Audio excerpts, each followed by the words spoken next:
In modern warfare, the first casualty is no longer the soldier, it's communication. As conflicts from Ukraine to West Asia have shown, the side that controls electromagnetic spectrum controls the battlefield. And now, India has taken a decisive step in that invisible war. Bharat Electronics Limited, under the Ministry of Defence, has begun delivering its advanced ground-based very high ultra-frequency communication jammers to the Indian Air Force. A powerful indigenous system designed to silence enemy communications before a single shot is fired. So what does this mean for India's electronic warfare capability, and how does it change future air operations? Let's take a closer look.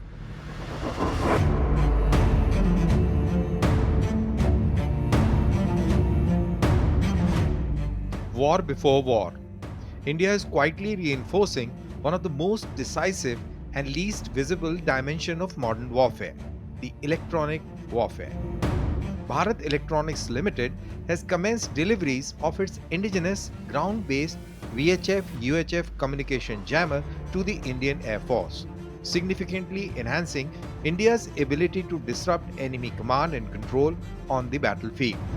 Operating across very high frequency and ultra-high frequency bands, this system is designed to jam enemy radio and tactical communication networks, disrupt coordination between ground forces, aircraft and command centers, and degrade situational awareness during high-intensity operations.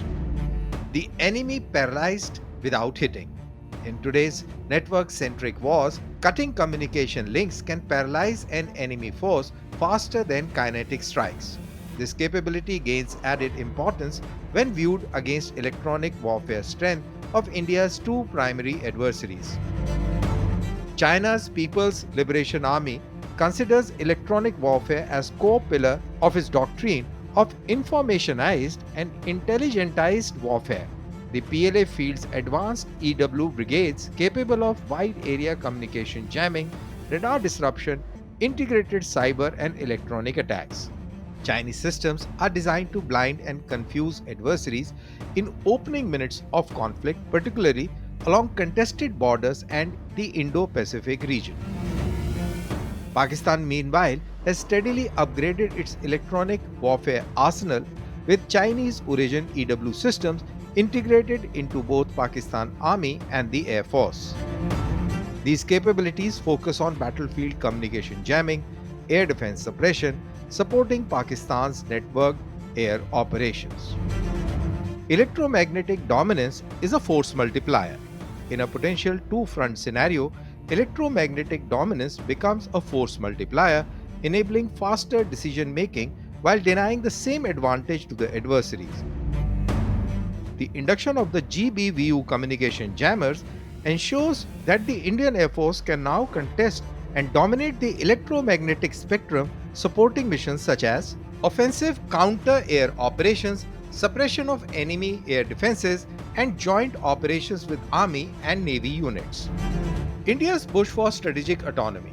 Equally important, this system reinforces India's push for strategic autonomy in sensitive electronic warfare technologies, reducing reliance on imported systems in a domain where secrecy and adaptability are critical.